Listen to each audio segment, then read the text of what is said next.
If you are completely in dark, if you have no information about the incoming signal, then it will be really tough for you to figure out, the right parameters. So like, what the previous person asked will help in this kind of cases, some kind of a machine learning or some prior knowledge of the system that you're trying to detect. You cannot make this system generic for sure. They have to be very, very application specific. So you have certain knowledge about your system, right? And that's how you have to design it accordingly, right? I mean, I don't know whether I give you a clear answer to your question, but it's a lot of things that are involved in stochastic resonance, right? And what I talked about is a periodic stochastic resonance, where you have a periodic signal.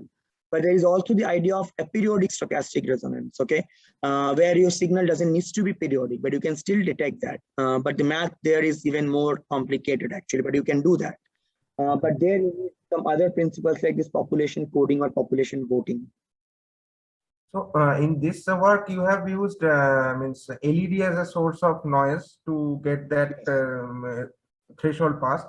So can instead of LED, can we use other things also, means other light sources which also puts a noise in that system? Is it doable? Yes, it is in principle possible if you can introduce it in a proper way, right? Okay. Depends, right? Yeah. And in slide number 25, device structure. So here, this what is the role of this platinum and titanium nitride? I think. I mean, I will not go detail into that. It is just that this has to do with materials processing. So this is not any physics related actually. So the problem is that if you deposit alumina directly on silicon, this device will show a lot of leakage because the band alignment of alumina with silicon, P++ silicon is not right. So therefore you have high work function metal, but then platinum forms platinum silicide. So you have to have a diffusion barrier for platinum, which is titanium nitride. So I don't want to go into the detail of that, but still, since you asked, I couldn't resist myself. So it's a material processing issue. It has nothing to do with the science of itself.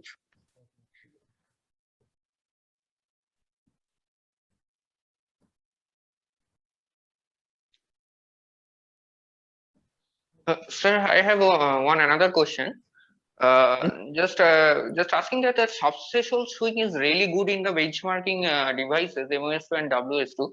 So you said that the aluminum oxide has like many defect states, like trap states. So how actually you are controlling the subthreshold swing? Because the trap states are supposed to be like affecting the subthreshold swing, but in these devices it is the subthreshold swing is really good. So Yeah. So how is this like what playing the role? What is That's a playing? good question. That's a good question. I mean, it's just that, I mean, if you remember the formula for the subthreshold slope, right? It is like 60 millivolt per decade times 1 plus CIT by COX, right? Yes. If you remember that formula, right? Yes. So what we are doing is, we are not saying that the CIT is very low for alumina. What we have made sure is that my alumina is actually 50 nanometer thick and it's a high K. So your COX is actually very large. Okay. So therefore your CIT by COX becomes very small. So that's the trick we are actually trying to play by making the oxide thinner and high K. Okay. Thank you. Saptarshi, in this regard, I just want to ask you one thing. So, I mean, a lot of people use hafnium oxide. So, compared to aluminium oxide, I mean, what do you think? I mean, hafnium oxide will. I mean, we are also transitioning into hafnium oxide. It's just that hafnium oxide is very difficult to make it thin. It becomes very leaky. But now we have a collaborator in the University of Virginia, who are actually sending us 10 nanometer hafnia without any leakage problems. And those devices have EOT of like 1 nanometer or 2 nanometers. So and they are actually showing very good characteristics. I mean, we are reaching almost close to 60 millivolt per decade. 60 millivolt. Okay. Yeah. Great. Okay. Yeah. Okay. Thank you. Yeah. So another question is the intrinsic defects of MOS2 and WS2 like sulfur vacancies playing a role in subthreshold swing? Can they actually, or is it is the only the defects present in the like trap states present in the gate?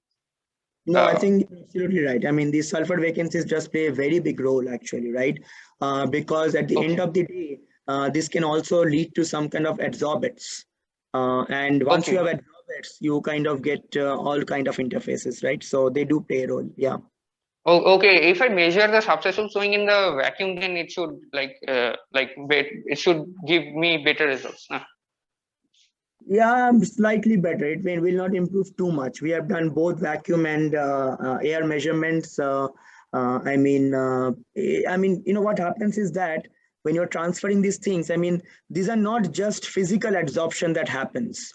Okay, these are Okay. not Okay. right. These are most like chemi absorption. So even if you do vacuum for a long period of time, you may not always be able to get rid of this interface kind of impurities and whatever it is. Okay. Okay. Okay.